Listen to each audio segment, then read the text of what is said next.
There are moments in history when a man's survival defies every logical explanation, when witnesses swear to what they saw, yet no one can understand how it happened.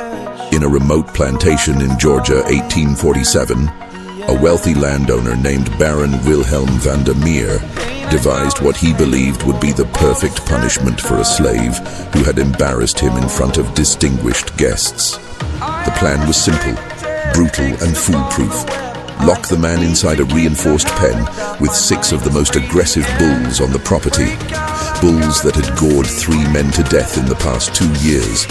Bulls that attacked anything that moved. The Baron gave explicit orders. The slave would remain there for 3 days without food or water.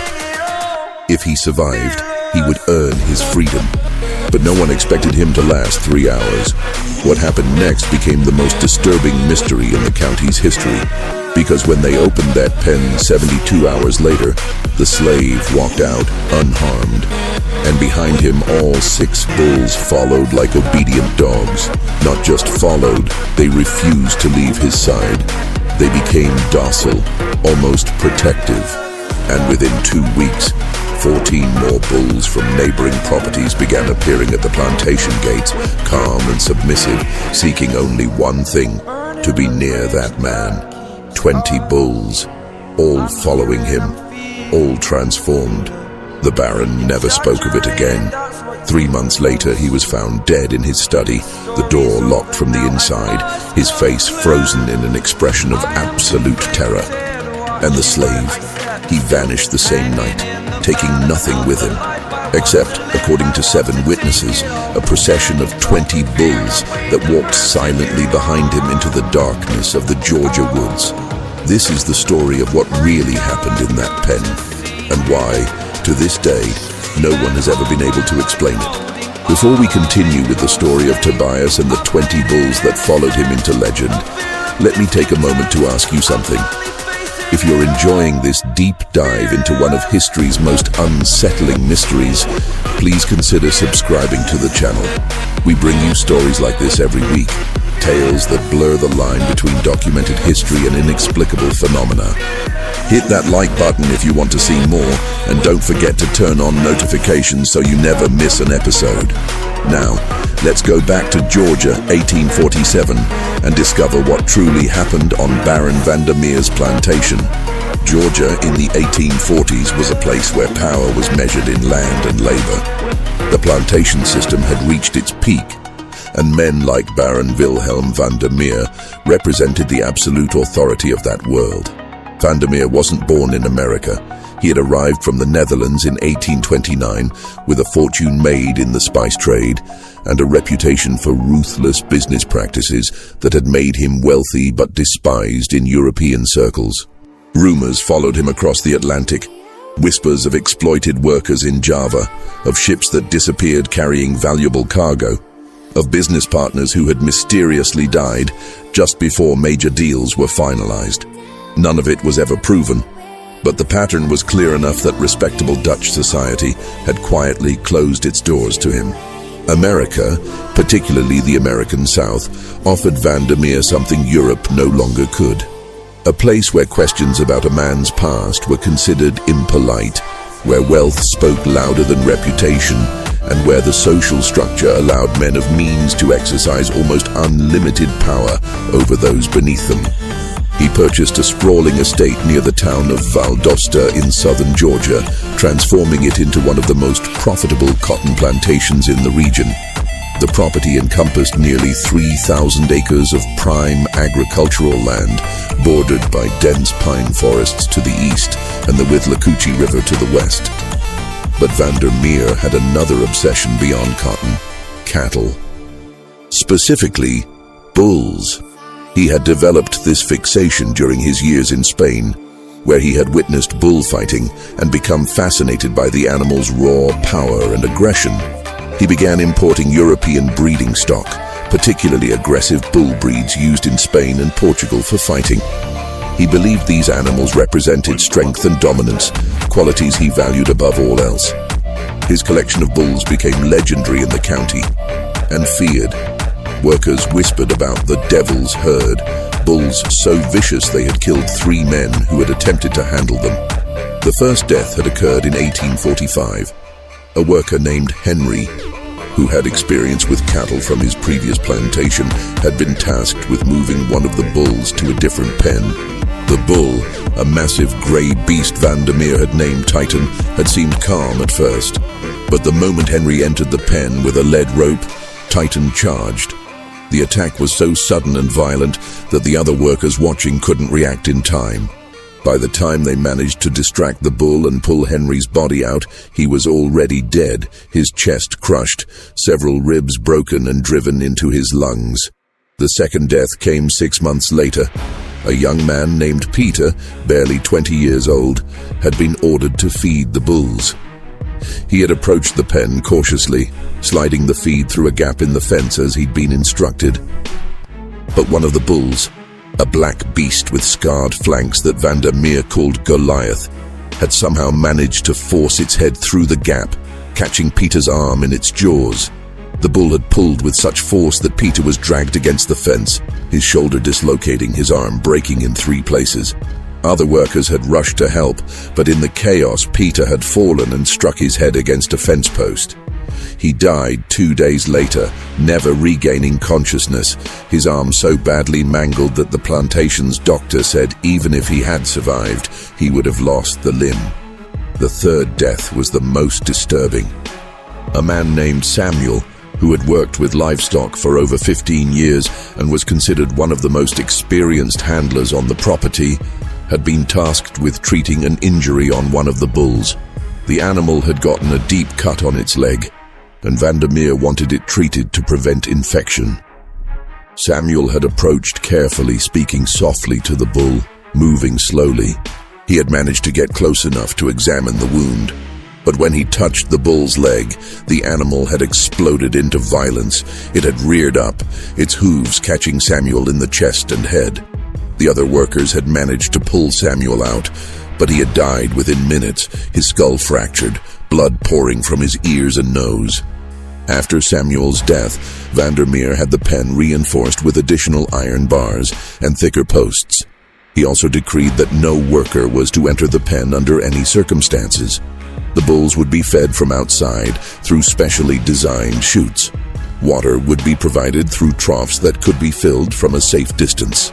The bulls would live in that pen, isolated and dangerous, a testament to Vandermeer's wealth and his ability to maintain something that served no practical purpose beyond demonstrating his power. The plantation itself was a world unto itself. Over 200 people lived and worked there, most of them enslaved, their lives controlled entirely by Vandermeer's whims. The main house was a grand structure built in the Greek Revival style that was popular among wealthy Southerners of the era. White columns, wide verandas, tall windows designed to catch any breeze during the brutal summer months. The house sat on a slight rise, positioned so that Vandermeer could look out from his second-floor study and see the entire plantation spread before him. The cotton fields stretching toward the horizon, the worker quarters arranged in neat rows, the barns and storage buildings, and far to the east, the bullpen, a dark square against the tree line. Vandermeer ruled with calculated cruelty. He was not a man who beat his slaves himself. He considered such behavior beneath his dignity, the mark of someone who had lost control. Instead, he employed an overseer named Dalton, a lean, hard man from South Carolina who had a reputation for efficiency and brutality. Dalton handled the physical enforcement of discipline, while Vandermeer orchestrated the psychological control.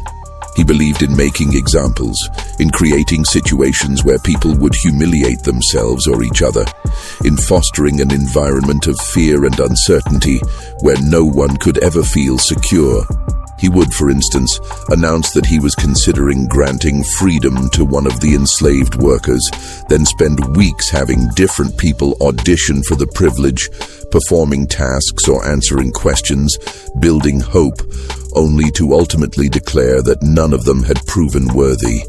Or he would pit workers against each other, promising rewards to whoever produced the most cotton in a week, then finding reasons to disqualify the winner and give the reward to someone else entirely.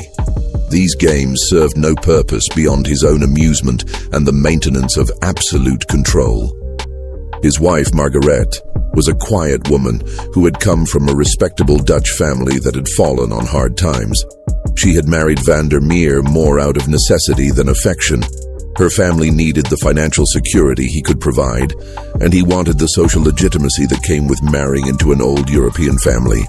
She spent most of her time in the main house, managing the household staff, reading and writing letters to family members back in the Netherlands. She rarely spoke about her husband's business practices, and when she did, it was always in the most general, diplomatic terms. Those who knew her well, her personal maid, the cook, a few of the house servants, whispered that she was deeply unhappy, that she often cried in her private chambers, that she had once tried to leave but had been convinced or threatened into staying. The plantation's social structure was complex and carefully maintained. At the top sat Van der Meer and his wife, then a small tier of white overseers and managers, then skilled workers, some enslaved, some free blacks who worked for wages, then field workers, and at the very bottom, those who had been designated as troublemakers or were being punished. Movement between these tiers was rare and entirely at Van der Meer's discretion. Among the enslaved population was a man named Tobias. No one knew his age exactly. He appeared to be in his 30s, though his eyes suggested someone much older. He had been purchased at auction in Savannah 5 years earlier, part of a group brought from a plantation in South Carolina that had gone bankrupt after a series of bad harvests and poor investments. The auction records listed him simply as Tobias, male, approximately 30 years, field hand, no known family. But those who had traveled with him from South Carolina told a different story. They said Tobias had been different from the moment they'd known him. He rarely spoke, but when he did, his words carried weight. He had a way of looking at people that made them uncomfortable, as if he could see past whatever face they were presenting to the world and into something deeper. Some of the other enslaved people from South Carolina claimed that Tobias had been born in Africa, that he had been brought over as a child and still remembered the old ways, the old languages, the old beliefs. Others said he had been born in America, but had been taught by someone who knew those things. A few whispered that he wasn't entirely human, that he was something else wearing a human shape. But these whispers were always quickly silenced. Such talk was dangerous, the kind of thing that could get people accused of practicing forbidden religions or planning rebellions. What everyone agreed on was that Tobias had a strange gift with animals. Horses that were skittish and difficult to manage would calm in his presence. Dogs that barked at everyone else would sit quietly when he approached. Even wild animals seemed to react differently to him. Workers reported seeing him stand perfectly still in the fields while deer grazed nearby, unafraid or watching as birds would land on his shoulders and arms as if he were a tree. When Van der Meer had purchased Tobias, he had initially assigned him to field work. But within a week, the stable master, an older free black man named Marcus, had requested that Tobias be reassigned to work with the horses. Marcus had noticed Tobias's effect on the animals and recognized it as something valuable. Van der Meer had agreed, always willing to maximize efficiency, and Tobias had been moved to the stables. For 5 years, Tobias had worked there quietly and competently. He cared for the horses, maintained the tack and equipment, and occasionally assisted with other livestock when needed. He lived in a small room attached to the stable, separate from the main worker quarters. This isolation suited him. He spent his evenings alone, and on Sundays, when most of the enslaved population gathered for the supervised religious services Van der Meer allowed, believing that controlled religion kept people docile, Tobias would disappear into the woods, returning only after dark. Some people found this behavior suspicious. Dalton, the overseer, had questioned Tobias about it several times, demanding to know what he was doing in the woods. Tobias had always given the same answer: walking, thinking, praying. It wasn't enough to punish him for.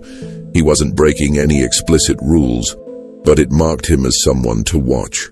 Marcus, the stable master, was one of the few people Tobias spoke to with any regularity. Marcus was in his 60s, a man who had been born into slavery but had purchased his freedom 20 years earlier through a combination of saved wages and a generous loan from a Quaker merchant who opposed slavery. He had chosen to stay in the South and work for wages, sending money to family members who were still enslaved, hoping to eventually buy their freedom as well. He was a careful man, someone who had learned to navigate the dangerous waters of Southern society without making waves. Marcus had tried on several occasions to draw Tobias out, to learn more about him. But Tobias remained guarded. The most Marcus had ever gotten from him was a single conversation. Late one night when both men were working in the stable, treating a horse that had developed a bad cough. "You've got a gift," Marcus had said, watching as Tobias held his hand on the horse's neck, the animal's breathing gradually steadying. "I've been around horses my whole life, and I've never seen anyone with a touch like yours." Tobias had been silent for a long moment. Then he'd said, quietly, "It's not a gift. It's understanding." "Understanding what?" "That they're not so different from us. They feel fear. They feel pain. They want to be safe. If you understand that, really understand it, they know. They can tell." Marcus had nodded slowly. "Where'd you learn that?" Tobias had looked at him then, and Marcus had felt that uncomfortable sensation that others had described, the feeling of being seen too clearly. "From someone who understood it better than I do," Tobias had said. "Someone who's gone now." He hadn't elaborated, and Marcus hadn't pushed, but the conversation had stayed with him. There was something about Tobias that didn't quite fit the world they lived in.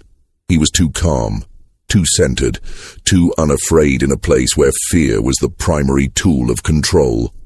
Vandermeer had noticed Tobias's gift as well, though he interpreted it differently. He saw it as a useful skill, something to be exploited. He had used Tobias several times to handle difficult livestock, always with success, but he also viewed it with suspicion. Vandermeer didn't like things he couldn't understand, and Tobias's effect on animals felt like something beyond normal skill. It suggested a kind of power, and Vandermeer couldn't tolerate the idea of anyone on his plantation having power that didn't come directly from him. This tension had been building for 5 years, unspoken but present. And then came the incident that would change everything. The incident that led to Tobias's punishment happened on a warm April evening in 1847. Vandermeer was hosting a dinner for several prominent plantation owners from neighboring counties. These gatherings were important to him.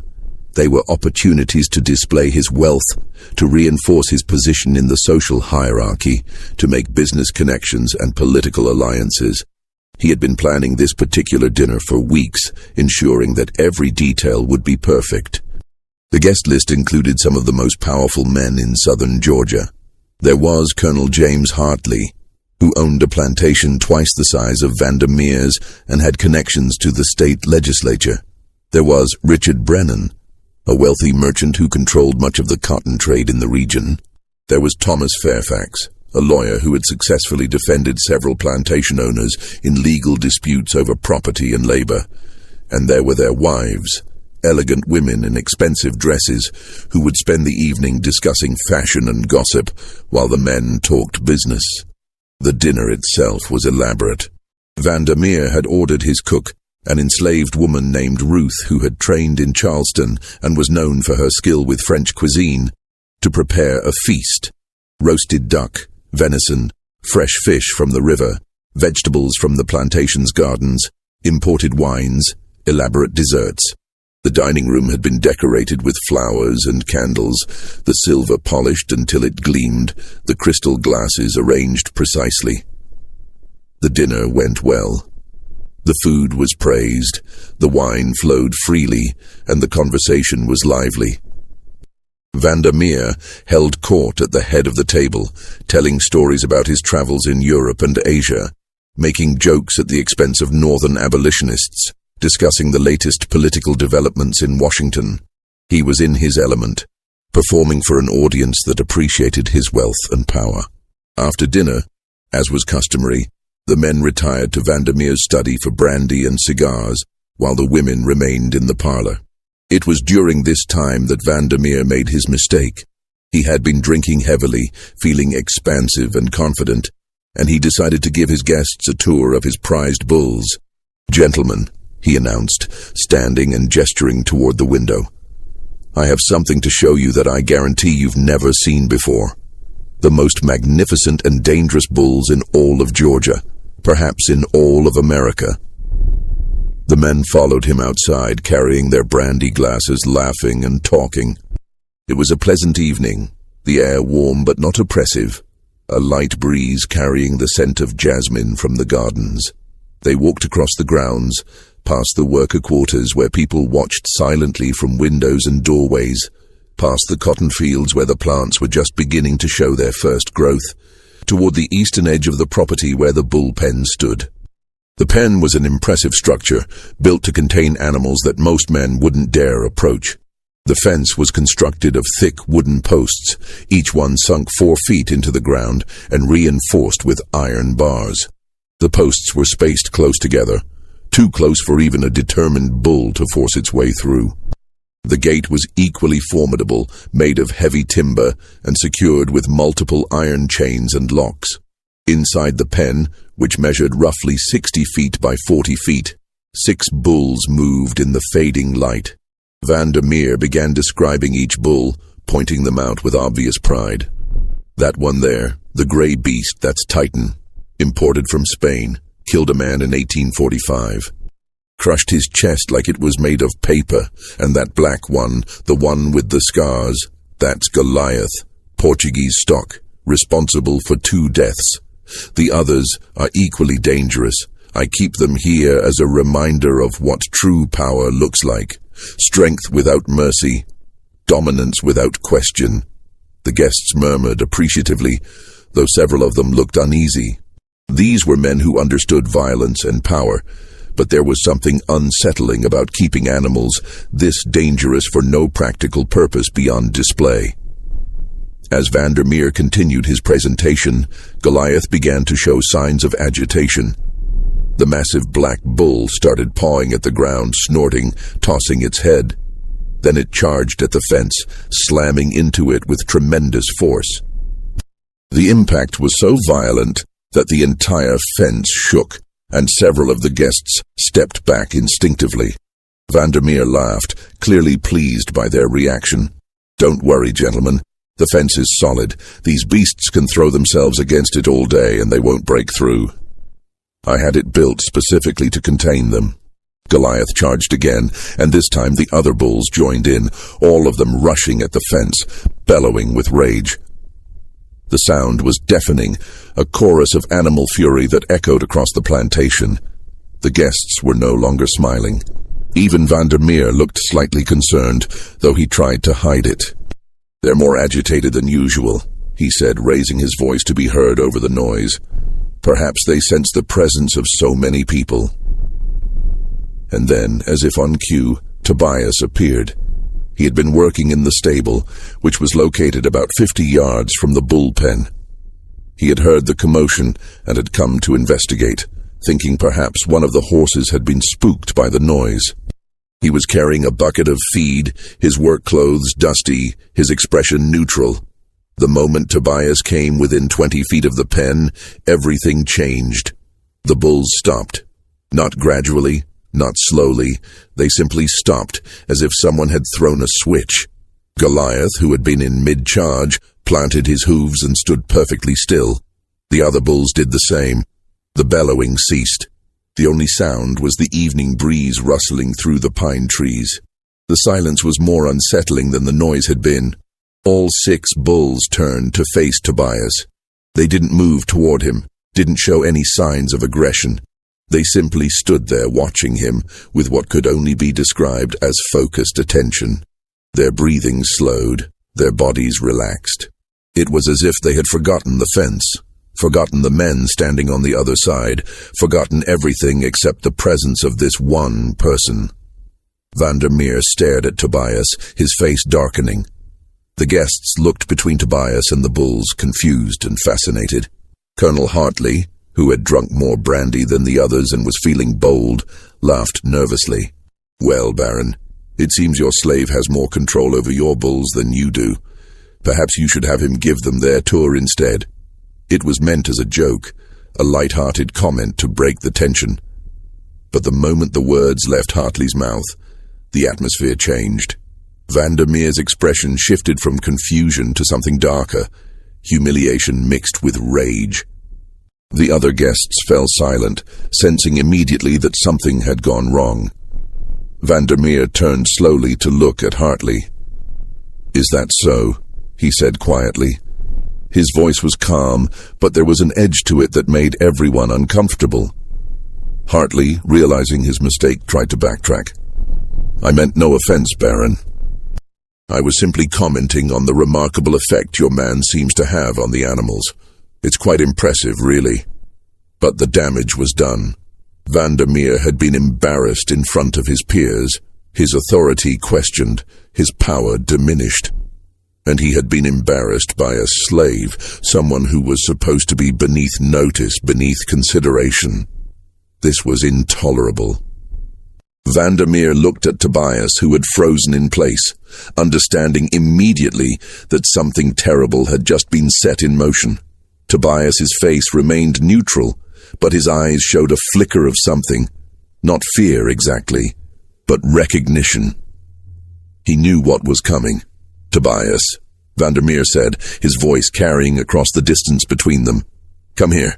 Tobias set down his bucket and walked slowly toward the group of men. He kept his eyes down, his posture submissive, playing the role that was expected of him.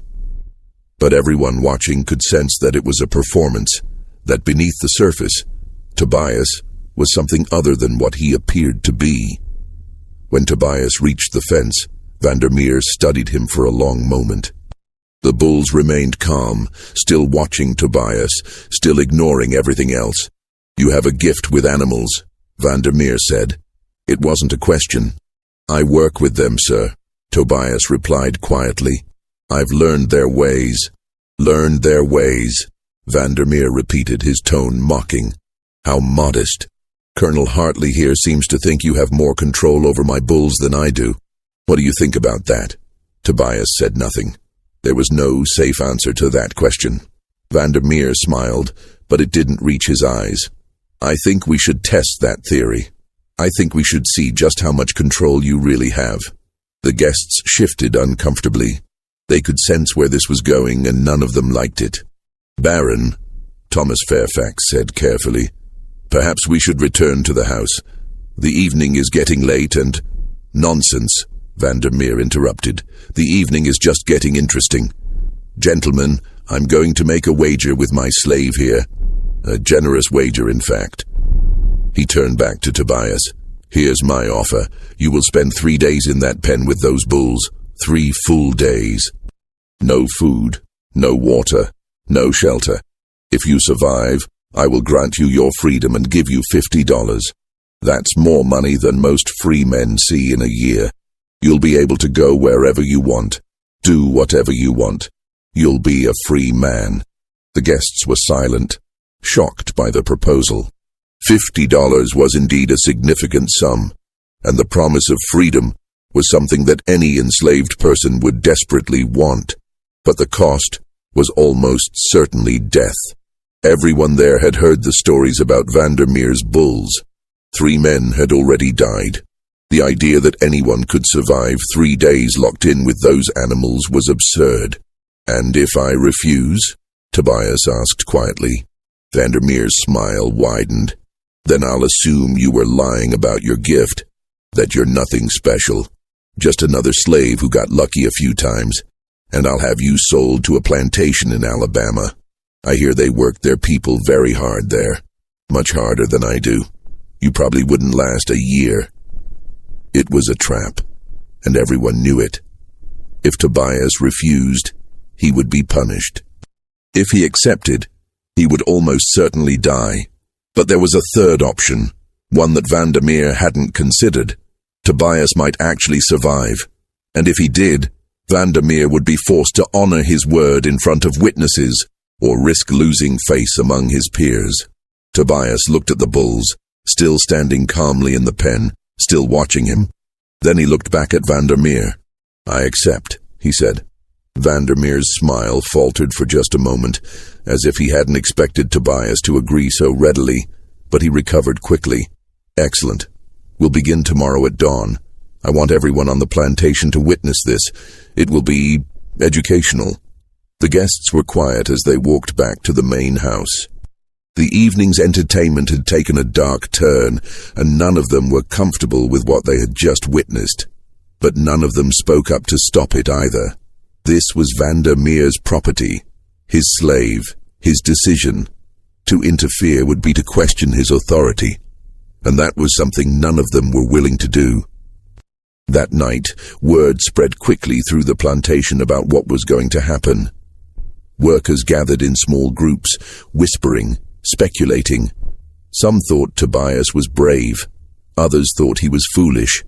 A few thought he might actually survive, though they couldn't explain why they believed that. Marcus, the stable master, sought out Tobias in his room attached to the stable. "You don't have to do this," Marcus said. "We could find a way to get you out of here.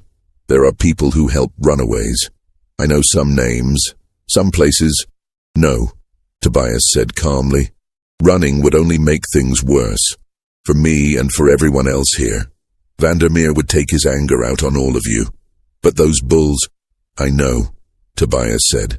"I've known since the moment I arrived here that something like this would happen eventually. Men like Vandermeer, they can't tolerate what they don't understand, and they especially can't tolerate it when it makes them look weak." Marcus sat down heavily on a wooden crate. "So you're just going to walk into that pen and die?" Tobias looked at him, and Marcus saw something in his eyes that he couldn't quite identify. Not fear, not resignation, but something else, something that looked almost like certainty. "I'm going to walk into that pen," Tobias said quietly. "What happens after that? We'll see." The next morning arrived with a grey dawn, clouds obscuring the sun, the air heavy with the promise of rain. Vandermeer had ordered the entire plantation to gather near the bullpen. This was to be a public event, a demonstration of his power, and a warning to anyone who might think about challenging his authority. Over 200 people assembled in a loose semicircle around the pen. The enslaved workers stood in groups, their faces carefully neutral, knowing that any visible emotion could be interpreted as sympathy for Tobias and result in punishment. The overseers and managers stood closer to the pen, armed with rifles and whips, ready to intervene if the bulls somehow managed to break through the fence. Vandermeer's house servant stood near the main house, watching from a distance. Even Margaret had come out, standing on the veranda with her personal maid, her face pale. Vandermeer himself stood directly in front of the pen's gate, dressed in his finest clothes as if this were a formal occasion. Beside him stood Dalton, holding the keys to the gate's locks. Several of the guests from the previous night had stayed over, and they stood nearby, looking uncomfortable but unwilling to leave. To depart now would be to insult Vandermeer, and none of them could afford that. Tobias was brought forward by two overseers. He was wearing the same simple work clothes he'd had on the night before. Canvas pants, a rough cotton shirt, worn boots. His hands were unbound. He looked at the pen, at the bulls moving restlessly inside, then at Vandermeer. 3 days, Vandermeer announced loudly, his voice carrying across the assembled crowd. 72 hours. If you survive, you walk free with $50 in your pocket. If you die, he shrugged. Well, you should have been more careful around my bulls. A few of the overseers laughed, but the sound was forced, uncomfortable. Most of the crowd remained silent. Vandermeer nodded to Dalton, who stepped forward and began unlocking the gate.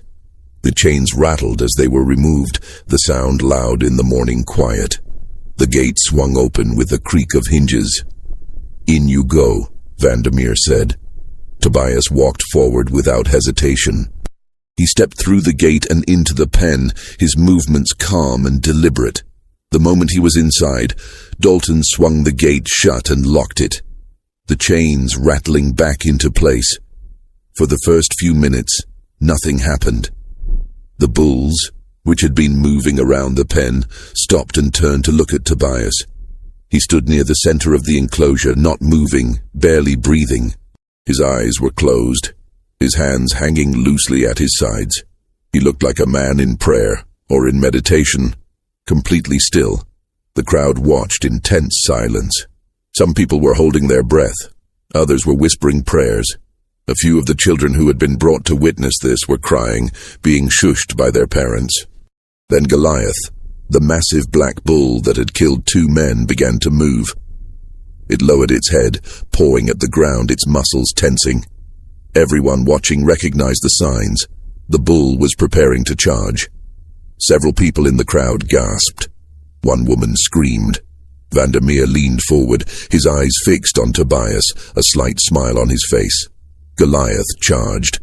The bull rushed forward with terrifying speed, its hooves thundering against the packed earth, its head lowered, its horns aimed directly at Tobias.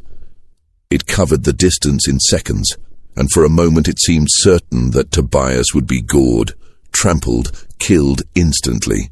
But then, just as Goliath was about to make contact, Tobias opened his eyes. He raised one hand, palm out, and made a sound. Not quite a word, not quite a song, something in between. It was low and resonant, seeming to come from deep in his chest, and it carried across the pen with strange clarity. Goliath stopped. The bull's momentum should have carried it forward. It should have been physically impossible for an animal that size, moving that fast, to stop so suddenly. But Goliath planted its hooves and stood perfectly still, 3 feet away from Tobias, breathing heavily, staring at him with dark, liquid eyes. The crowd erupted in shocked murmurs. Vandermeer's smile disappeared. He took a step closer to the fence, his hands gripping the iron bars. The other 5 bulls approached slowly, forming a loose circle around Tobias and Goliath. They didn't charge. They didn't threaten. They simply moved closer, their heads lowered, their eyes fixed on Tobias. Tobias stood there for a long moment, his hand still raised, that strange sound still emanating from him. Then, slowly, he lowered his hand and took a single step toward Goliath. The bull didn't move. Tobias took another step and another until he was standing directly in front of the massive animal. He reached out and placed his hand on Goliath's forehead, right between the bull's eyes. The effect was immediate and profound. Goliath's entire body seemed to relax. The tension drained from its muscles, its breathing slowed and deepened. The bull closed its eyes, leaning slightly into Tobias's touch, like a dog being petted by its owner. The other bulls moved closer, surrounding Tobias in a tight circle. But there was no aggression in their movements. They were calm, almost gentle, their massive bodies moving with careful precision to avoid bumping into each other or into Tobias. Vandermeer stared at the scene, his face pale, his jaw clenched. This wasn't what he had expected. This wasn't what was supposed to happen. The bulls were supposed to kill Tobias within hours, if not minutes. Instead, they were acting like pets, like domesticated animals that had known Tobias their entire lives. Give it time, Vandermeer muttered, more to himself than to anyone else. They'll turn on him when he sleeps, when he shows weakness. They'll kill him then. But as the hours passed, it became clear that wasn't going to happen. Tobias remained in the center of the pen, sometimes standing, sometimes sitting cross-legged on the ground, sometimes walking slowly in small circles. The bulls stayed near him, maintaining a respectful distance of a few feet, but never leaving. They didn't show any signs of aggression. They didn't charge the fence. They didn't fight with each other. They simply existed in that space with Tobias, calm and focused. By midday, most of the crowd had dispersed, returning to their work. Vandermeer had ordered that someone must watch the pen at all times, and workers took turns standing guard, reporting back on what they observed. But there was little to report. Tobias and the bulls remained in their strange tableau, hour after hour, as the sun moved across the sky. Vandermeer visited the pen 3 times that first day, standing at the fence, staring at Tobias with an expression that grew darker each time. He didn't speak. He just watched, his hands gripping the iron bars until his knuckles turned white. That night, as darkness fell, lanterns were lit around the pen so the guards could continue their watch. Tobias finally sat down, settling himself in the center of the pen with his back straight and his legs crossed. The bulls, one by one, lay down around him in a circle, their massive bodies forming a protective barrier between Tobias and the fence. They arranged themselves with their heads facing outward, like guards on watch. The workers who witnessed this reported it to Vandermeer, who came out to see for himself. He stood at the fence for over an hour, watching as Tobias sat motionless in the center of that circle of bulls, his eyes closed, his breathing slow and steady. The bulls didn't sleep, or if they did, it was in shifts, because there were always at least 2 or 3 of them with their eyes open, watching the darkness beyond the fence. Vandermeer finally turned and walked back to the main house without saying a word. But those who saw his face said he looked like a man who had seen something that shattered his understanding of the world. The second day began with rain. Not a heavy downpour, but a steady drizzle that turned the ground inside the pen to mud and made everything gray and miserable. The workers who came to watch expected to see Tobias suffering, cold, wet, exhausted from a night without sleep. But when they arrived at the pen, they found something else entirely. Tobias was standing in the center of the pen, his face turned up toward the sky, his arms spread slightly as if welcoming the rain. The bulls stood around him in their protective circle, their bodies blocking most of the wind, creating a kind of shelter. And Tobias looked peaceful, not suffering, not struggling, but peaceful, as if the rain and the cold and the lack of food and water were irrelevant to him. One of the workers, a young woman named Sarah, who worked in the main house, later told others that watching Tobias in that moment had made her cry, though she couldn't explain why. He looked free, she said. Even locked in that pen, even surrounded by those bulls, he looked more free than any of us have ever been. As the morning progressed, something strange began to happen. The bulls started moving in patterns, not random movements, but deliberate, coordinated patterns. They would walk in a slow circle around Tobias, all moving in the same direction, their steps synchronized. Then they would stop, stand still for several minutes, and begin again. It looked almost like a dance, or a ritual. The workers watching were disturbed by this. It was too organized, too purposeful. Bulls weren't supposed to behave this way. They were supposed to be aggressive, unpredictable, dangerous. But these bulls were moving with the precision of trained performers, and the only explanation anyone could offer was that Tobias was somehow directing them. But he wasn't giving any visible signals. He wasn't speaking or gesturing. He was just standing there, and the bulls were responding to something no one else could see or hear. Vandermeer came to the pen around noon, accompanied by Dalton and 2 other overseers. He looked like he hadn't slept. His clothes were rumpled, his hair uncombed, his eyes bloodshot. He stood at the fence, staring at Tobias and the bulls, his expression a mixture of rage and something else. Fear, perhaps, or confusion. "How is this possible?" he muttered. "How is he doing this?" Dalton, standing beside him, shook his head. "I don't know, sir. I've never seen anything like it. Those bulls, they're not acting natural. It's like they're under some kind of spell." Vandermeer turned sharply to look at him. "Spell? Are you suggesting witchcraft?" Dalton looked uncomfortable. "I'm not suggesting anything, sir. I'm just saying it's not natural. Bulls don't behave this way. Not without training. And even then..." Vandermeer turned back to the pen. "There has to be an explanation, a rational explanation.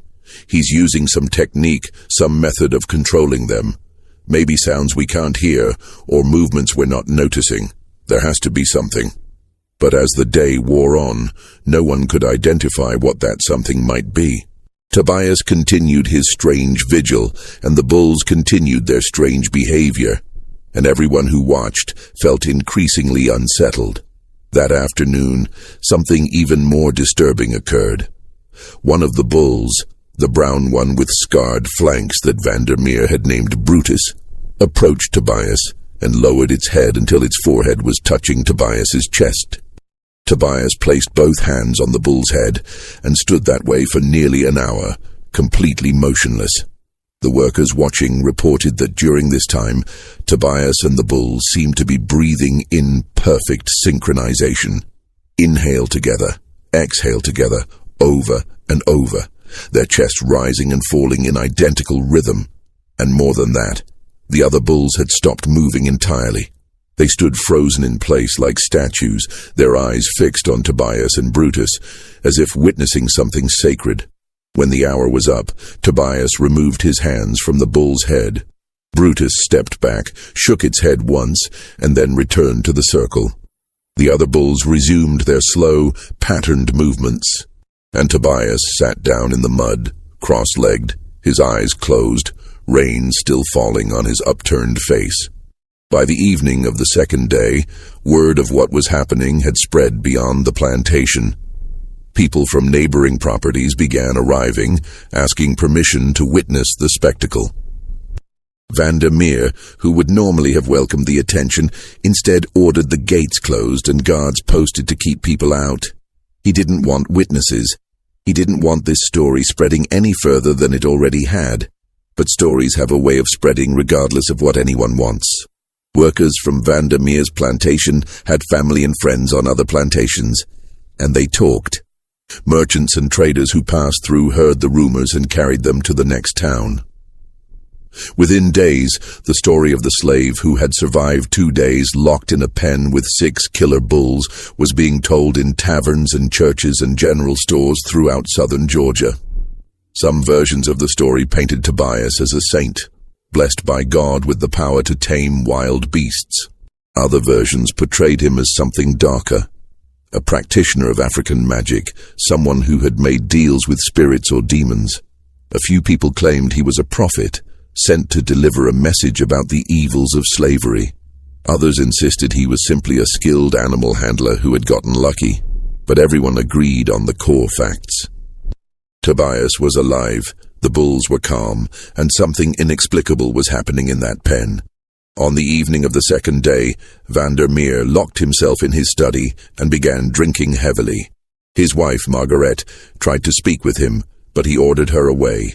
The house servants reported hearing him talking to himself, his voice rising and falling, sometimes angry, sometimes pleading, as if he were having an argument with someone who wasn't there.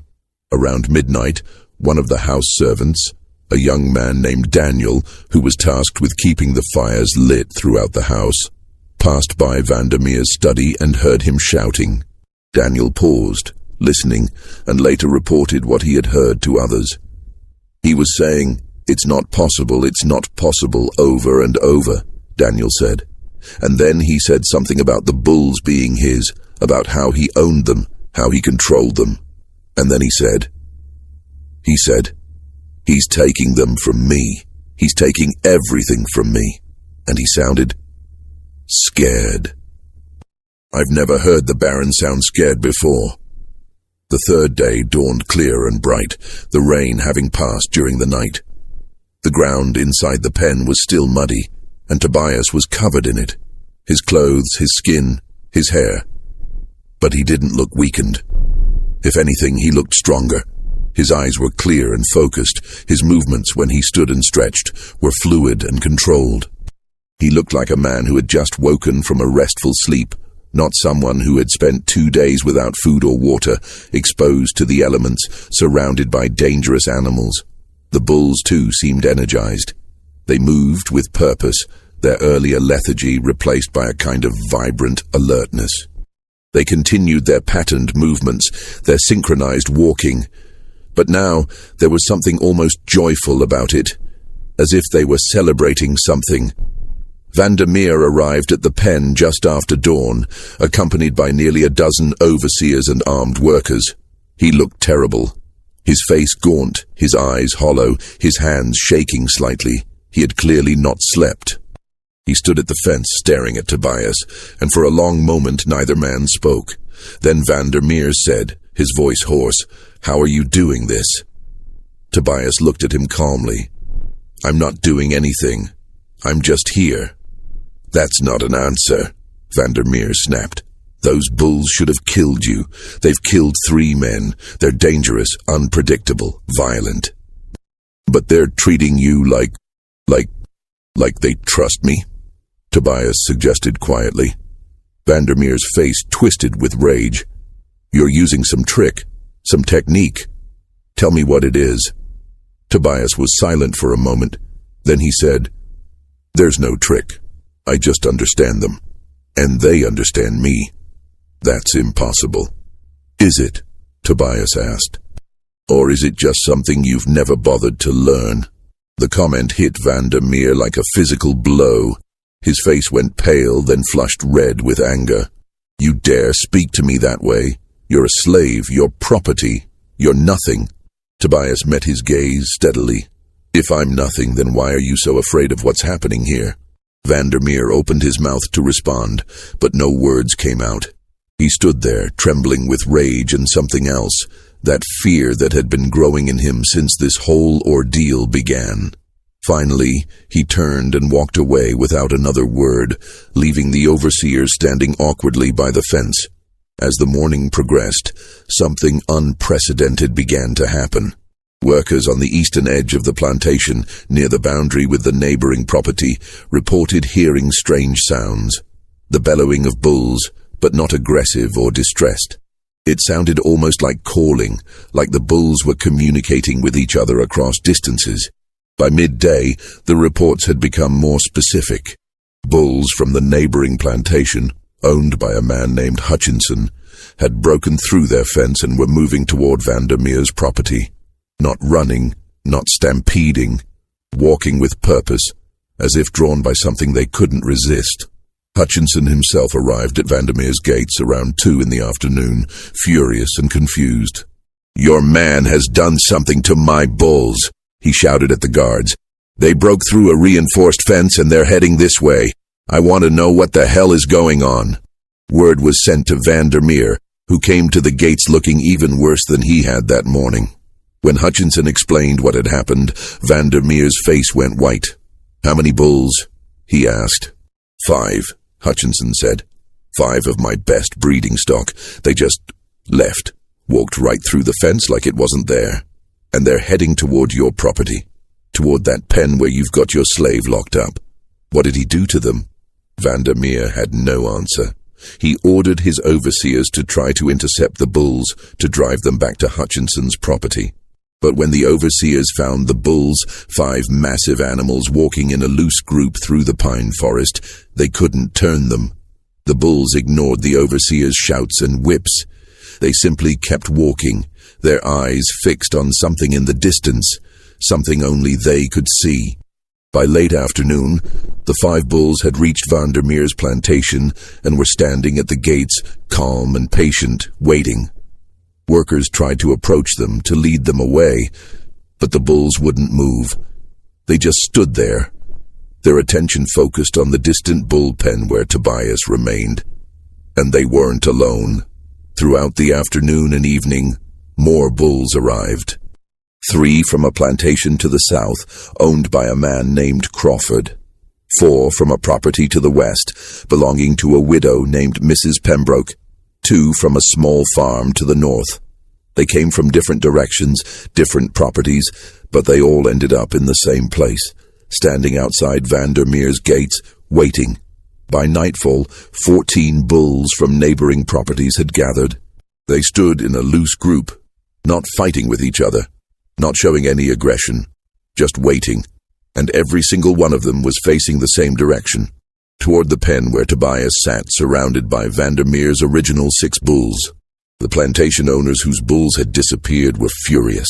They came to Vandermeer's property demanding explanations, demanding compensation, demanding that he do something to return their animals. But Vandermeer had no explanations to offer. He stood on his veranda, staring at the gathered bulls, his face a mask of confusion and fear. "I don't know," he kept saying.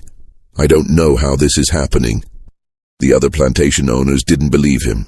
They accused him of using some kind of bait, some technique to lure their bulls away. Arguments broke out. Threats were made. The social structure that had seemed so solid just days before was fracturing, and at the center of it all was one man sitting in a pen with 6 bulls, doing nothing but existing. That night, Vandermeer didn't sleep at all. He paced his study, drinking brandy, staring out the window toward the distant pen. The house servants reported hearing him talking to himself again, his voice rising and falling, sometimes angry, sometimes desperate. Around midnight, Margaret finally forced her way into the study, ignoring his orders to leave him alone.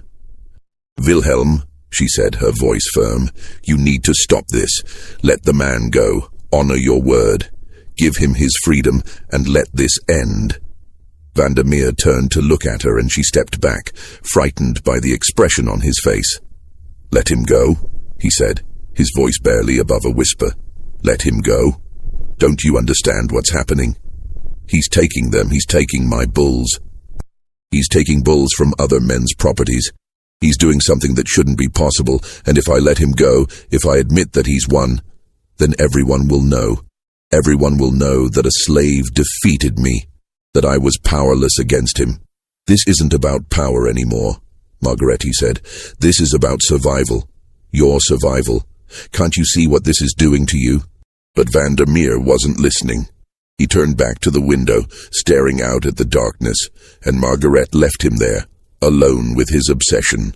The 3rd day ended at dawn on the 4th day, exactly 72 hours after Tobias had been locked in the pen.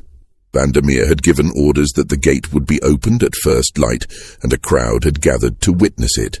The enslaved workers, the overseers, several of the neighboring plantation owners whose bulls had disappeared, and even a few townspeople who had heard the stories and traveled out to see the conclusion. Vandermeer stood at the front of the crowd, flanked by Dalton and 4 armed overseers. He had ordered them to be ready for anything. If the bulls charged when the gate opened, they were to shoot. If Tobias tried to escape, they were to stop him.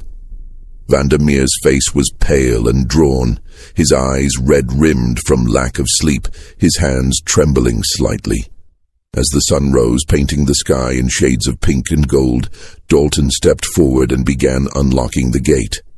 The chains rattled as they were removed, the sound loud in the morning quiet. The crowd held its breath. The gate swung open. For a moment, nothing happened. Then Tobias stood slowly, brushing mud from his clothes. The 6 bulls rose with him, moving in perfect synchronization, their massive bodies unfolding with surprising grace. Tobias looked at the open gate, then at the bulls, then at the crowd of people watching him. He walked toward the gate, his movements calm and deliberate. The bulls followed, not aggressively, not frantically.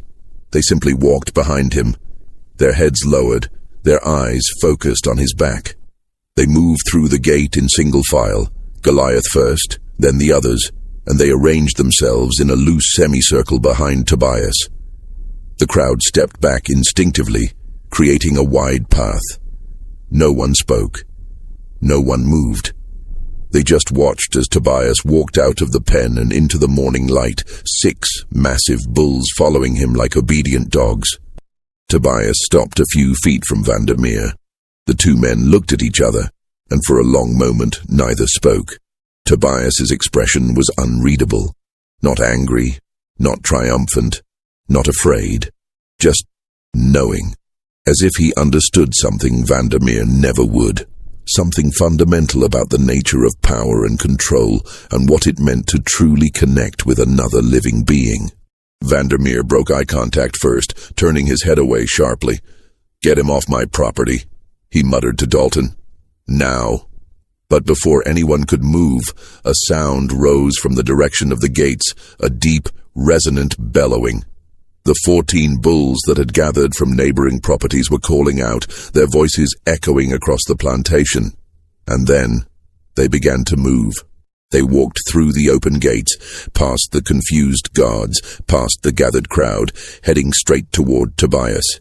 When they reached him, they stopped, forming a larger circle around him and the original 6 bulls. 20 bulls in total, all standing calmly, all focused on one man. The crowd erupted in shocked murmurs and gasps. The neighboring plantation owners, who had come to reclaim their bulls, stared in disbelief. This was impossible. Bulls didn't behave this way. They didn't form groups like this, didn't follow a person like this, didn't show this kind of coordinated behavior. Vandermeer took a step back, his face white.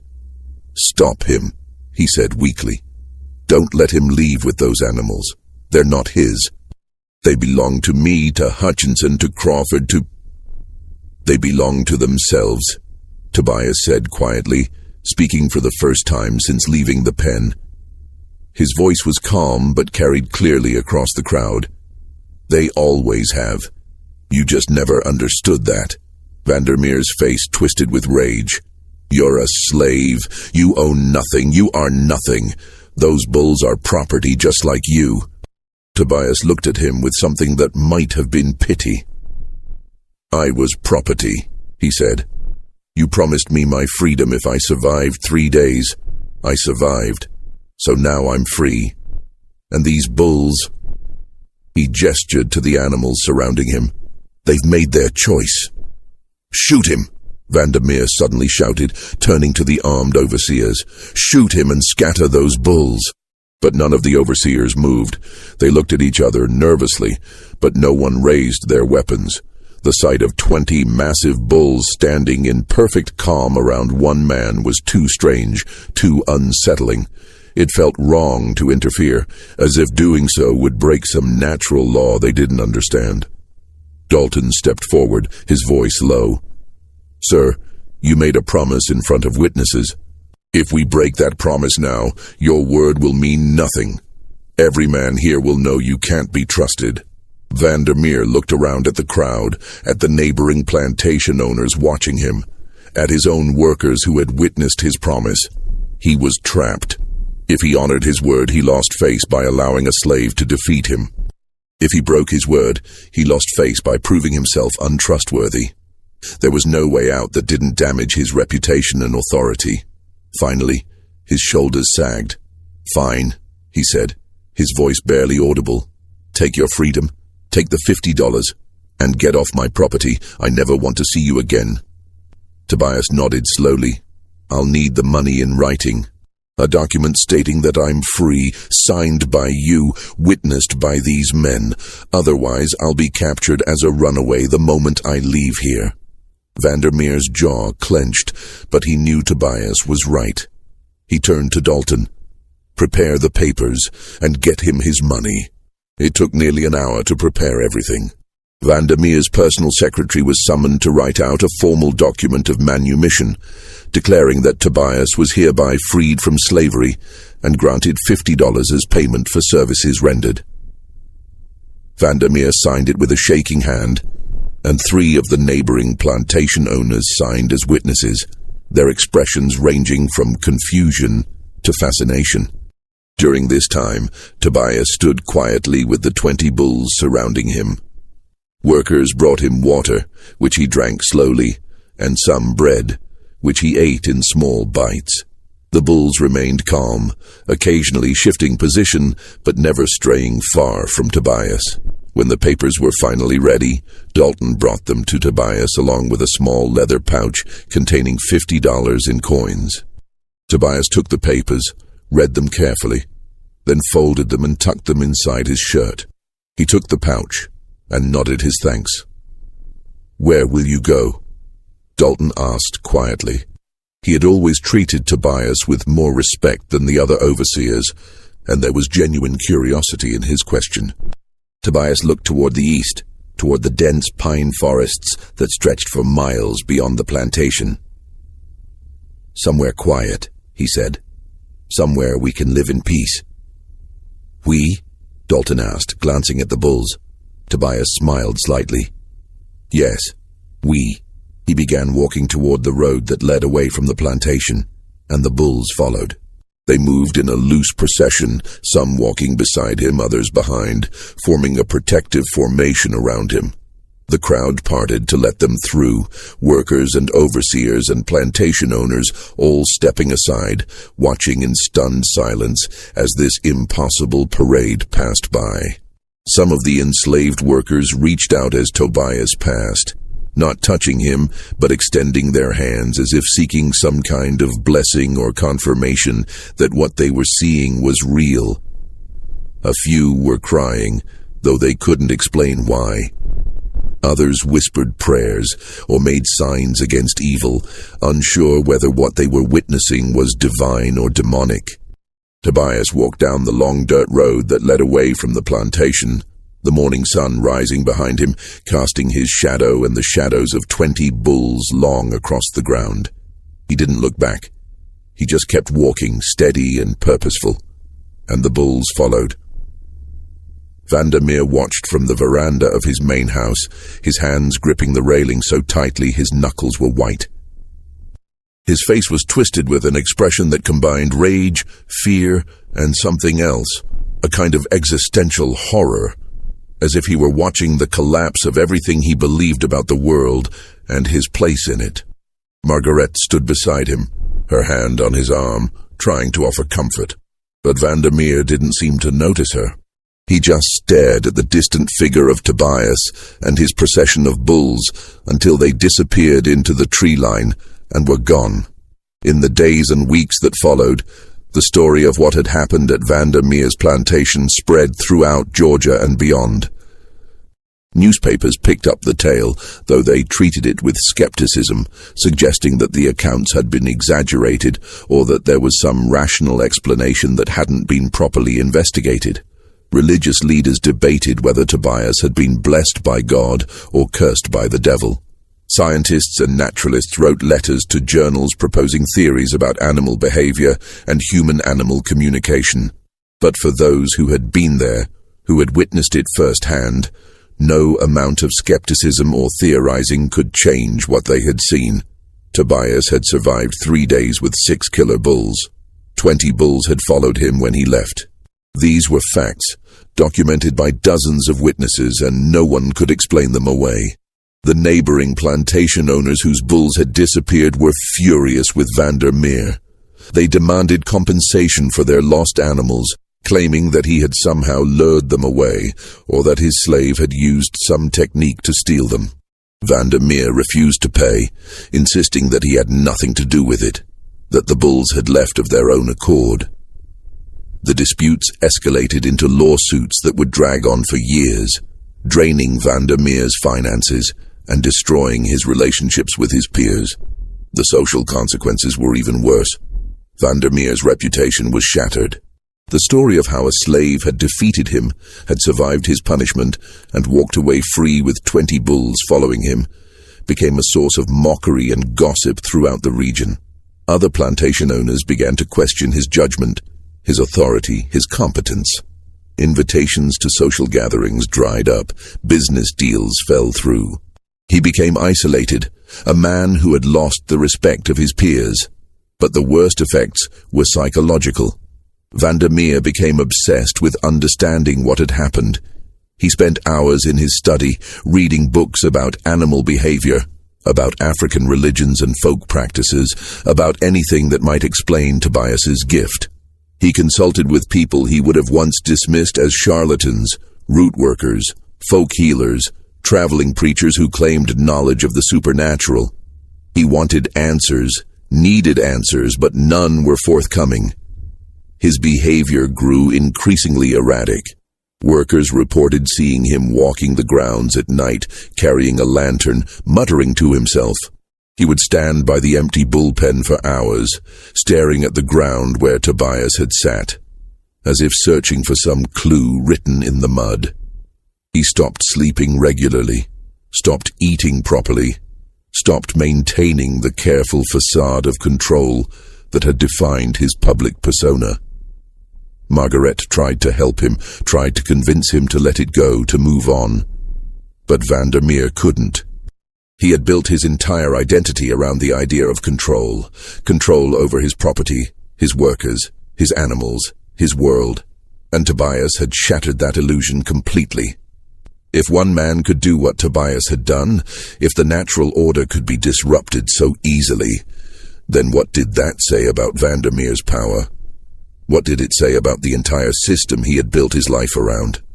The plantation's productivity declined sharply. Workers whispered that the land itself had turned against Vandermeer, that crops were failing in fields that had always been fertile. Horses became skittish and difficult to manage. Even the dogs seemed nervous, barking at nothing, refusing to enter certain areas of the property. Whether these problems were real or imagined, the result of Vandermeer's declining attention to management or simply bad luck, they contributed to the sense that something fundamental had broken. About 6 weeks after Tobias's departure, a traveling preacher passed through Valdosta and stopped at a tavern, where he told a strange story to anyone who would listen. He claimed that while traveling through the backwoods of southern Georgia, he had encountered a man living in a clearing deep in the forest. The man was surrounded by bulls. The preacher counted at least 20, and they lived together in what could only be described as harmony. The bulls grazed peacefully, the preacher said, his hands shaking as he recounted the story. And the man moved among them without fear. I tried to approach, to offer Christian guidance, but the man looked at me with eyes that seemed to see through me, and I felt such overwhelming unease that I turned and fled. It wasn't natural. That man, he wasn't right. And those bulls, they watched me like they were guarding him, like they would kill for him if he asked. When Vandermeer heard this story, and he heard it quickly as gossip traveled fast, he became convinced that Tobias was practicing some form of dark art in the woods. He began making plans to find him, to confront him, to somehow undo whatever had been done. He talked about organizing a search party, about offering rewards for information, about forcing Tobias to explain his methods. But these plans never materialized. Vandermeer's mental state continued to deteriorate. He began experiencing what he described as visions, seeing bulls standing outside his windows at night, hearing their breathing, feeling their eyes on him even when he was alone in locked rooms. His wife and servants tried to convince him that these were hallucinations, products of stress and lack of sleep, but Vandermeer insisted they were real. "He's watching me," Vandermeer would say, staring out his study window into the darkness. "Tobias, he's out there with those bulls and he's watching me. He knows what I'm thinking. He knows what I'm planning. He won't let me rest." 3 months after Tobias's departure, on a humid July night, Baron Wilhelm Vandermeer locked himself in his study. He told Margaret he was not to be disturbed, that he had important business matters to attend to. She had heard this before and knew better than to argue. She retired to her chambers, and the house settled into its usual nighttime quiet. The next morning, when the household staff knocked on the study door to bring breakfast, there was no answer. They knocked again, louder. Still nothing. Dalton was summoned. He tried the door and found it locked from the inside. He called out to Vandermeer. Silence.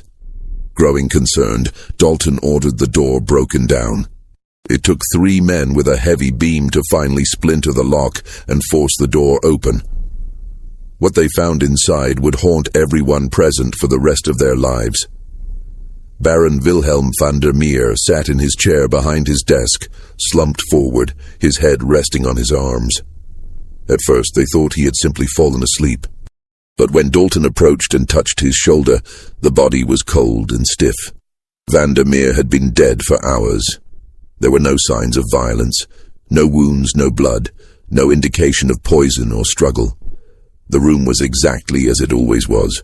Books on shelves, papers on the desk, a half-empty glass of brandy sitting nearby. The windows were closed and locked from the inside. The door had been locked from the inside. There was no way anyone could have entered or left. But it was Vandermeer's face that disturbed them most. His eyes were wide open, staring at something only he could see. His mouth was frozen in a silent scream. His hands were clenched so tightly that his fingernails had drawn blood from his palms. Every muscle in his face was contorted in an expression of absolute, overwhelming terror. The doctor who examined the body could find no cause of death. The heart had simply stopped. "It's as if," the doctor said carefully, choosing his words, "he was literally frightened to death, as if he saw something so terrifying that his heart couldn't withstand it." On the desk, beneath Vandermeer's arm, they found a piece of paper. It was covered in frantic handwriting, barely legible, the words scrawled in desperate haste. Dalton picked it up and read it aloud to the others present. "They're here, all of them, standing outside the window, 20 bulls, just standing, watching, waiting. He's with them, Tobias. He's standing in the center, and he's looking at me. He's looking through the window, through the walls, through everything. He sees me. He knows. They all know. They're not moving, just watching, just waiting. I can hear them breathing. I can hear their hearts beating. I can hear his heart beating. It sounds like thunder. It sounds like the earth itself. They're not leaving. They're never leaving. They're going to stand there forever, watching, waiting until I—" The writing ended abruptly, the pen trailing off the page as if Vandermeer's hand had simply stopped working mid-sentence. Dalton immediately sent men to check the grounds outside the study windows. They found nothing. No hoofprints, no tracks, no evidence that any animals had been there at all. The grass was undisturbed. The ground was dry and hard from weeks without rain. There was no physical evidence to support what Vandermeer had written. But 7 workers, independently and without consulting each other, came forward in the following days to report that they had heard something strange the night Vandermeer died. Around midnight, they had heard what sounded like distant bellowing, the deep, resonant calls of bulls. But when they had looked outside, they saw nothing. The sound had seemed to come from everywhere and nowhere at once, echoing across the plantation like a warning or a judgment. One worker, an older woman named Ruth, who had been the plantation's cook, said something that others would remember for years afterward. "That sound," she said, "it wasn't angry, it wasn't threatening, it was just there. Like the bulls were saying, 'We remember, we know what you did, and we're watching.' That's what it sounded like to me. Like a reminder that some things can't be forgotten, no matter how much you want to forget them." Baron Wilhelm Vandermeer was buried in the family plot on the plantation grounds. The funeral was small and awkward. Few of the neighboring plantation owners attended, and those who did left quickly, uncomfortable with the whispers and rumors that had surrounded Vandermeer's death. The preacher who conducted the service kept his remarks brief and generic, avoiding any mention of the circumstances of Vandermeer's final months. Margarethe Vandermeer sold the plantation within 6 months. She couldn't bear to stay there, couldn't sleep in the house where her husband had died in such a disturbing manner. She returned to the Netherlands with what remained of the family fortune, which had been significantly depleted by lawsuits and declining productivity. She never remarried, and she never spoke publicly about her husband's death. When family members asked, she would simply say, "He lost himself. He became obsessed with something he couldn't understand, and it destroyed him." The plantation changed hands 3 times over the next decade. Each new owner reported strange difficulties, crop failures, livestock dying mysteriously, workers refusing to stay after dark, an overall sense of unease that pervaded the property. The main house, once so grand and imposing, fell into disrepair. The fields grew wild. The worker quarters were abandoned.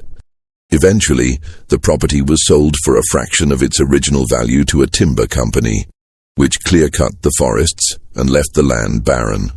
By the 1870s, all that remained of Vandermeer's plantation were a few crumbling foundations and the family plot where the Baron was buried. Even that eventually disappeared, overgrown by vegetation, the headstones toppled and broken, the names worn away by weather and time. As for Tobias, he was never seen again, not by anyone who could be considered a reliable witness. But stories persisted, passed down through generations, each version slightly different but all containing certain consistent elements. Travelers passing through the deep woods of southern Georgia occasionally reported encountering a man living among bulls in remote clearings. The descriptions varied. Some said he was young, others said he was old, some said he was black. Others said his skin had taken on a strange weathered quality that made his race difficult to determine. But certain details remained consistent. The man was always calm, always silent, and the bulls that surrounded him were always peaceful, almost reverent in his presence. Some said he had built a life in the wilderness, free from the world of plantations and bondage, living in harmony with creatures that others feared. Others claimed he was a ghost, a spirit that had never truly left the mortal world, doomed to wander with his strange companions for eternity. A few whispered that he had become something more than human, that his time in the bullpen had transformed him into a kind of guardian spirit for all animals that suffered under human cruelty. There was one account, recorded in a journal kept by a surveyor named Thomas Whitley in 1851, that stands out among all the others. Whitley was mapping territory in the remote backcountry when he came across a clearing he described as unnaturally perfect. A circle of grass surrounded by dense forest, as if the trees themselves had decided not to grow there. In the center of the clearing he saw a man sitting cross-legged on the ground, surrounded by bulls. Whitley counted 23 of them. The man looked up as Whitley approached, and Whitley wrote that he felt an overwhelming compulsion to stop walking, to go no further. His eyes, Whitley wrote, were not the eyes of a man who had suffered. They were the eyes of someone who had transcended suffering entirely, who had found something beyond it. I cannot explain what I felt in that moment, only that I understood without words that I was not welcome, not because he bore me ill will, but because I did not belong in that space. It was his world, and I was merely passing through. The bulls watched me with the same calm attention, and I knew, with absolute certainty, that if I took another step forward, they would stop me. Not violently, necessarily, but they would stop me. So I turned and left. Whitley never returned to that clearing, and when he tried to find it again, years later, using his own maps, he could not locate it. The clearing, he concluded, had either never existed or had ceased to exist the moment he left. The story of Tobias and the 20 bulls became a legend in southern Georgia, passed down through generations. It was told in different ways depending on who was telling it and who was listening. To enslaved people and their descendants, it became a story of resistance and transcendence, proof that even in the darkest circumstances, there were ways to maintain dignity and power. To white Southerners, it became a cautionary tale about the dangers of underestimating those they considered inferior, or a ghost story to frighten children. But everyone agreed on one thing. Whatever Tobias had done in that bullpen, whatever understanding he had reached with those animals, it was something that defied explanation. The witnesses were numerous and credible. The facts were documented. Baron Vandermeer's death was recorded in official county records. The disappearance of the bulls was confirmed by multiple property owners. These things happened. They were real. But the mechanism, the reason, the truth behind it all, that remains hidden, locked away in the same silence that Tobias carried with him into the wilderness, a silence that 20 bulls understood, but that no human ever could. In the end, we're left with questions that have no answers. Was Tobias born with a gift, or did he learn something in his years of suffering that others never could? Were the bulls drawn to him by instinct, or by something deeper, a recognition of kinship, of shared understanding between creatures who had both been broken and caged? And what did Baron Vandermeer see in those final moments before his heart stopped? Was it truly Tobias and 20 bulls standing outside his window, or was it something else? Guilt, fear, the weight of his own cruelty manifesting as a vision he could not escape. Was it a hallucination born of stress and obsession, or was it something more? Something that suggested the world is stranger and more connected than we understand, that cruelty and suffering leave marks that can't be erased, that some debts must eventually be paid. We'll never know for certain. The plantation is gone, reclaimed by forest and time. The people who witnessed these events are long dead. And Tobias, wherever he went, took his secrets with him. But sometimes, even now, people traveling through the remote backwoods of southern Georgia report hearing something strange in the night, a sound like distant bellowing, deep and resonant, echoing through the trees. And occasionally, in clearings where no one has built or lived for over a century, they find circles of flattened grass, as if large animals had rested there. But no tracks, no signs of how they arrived or where they went, just empty clearings, and the lingering sense that something inexplicable once happened there, something that changed the rules, if only for a moment, something that reminded us that the world is stranger and deeper than we can ever fully understand, and that perhaps is the real terror. Not monsters or ghosts or supernatural forces, but the possibility that reality itself has cracks in it, places where the normal rules don't apply. Moments when a man can walk into a pen with 6 killer bulls and walk out 3 days later with 20 following him like shadows.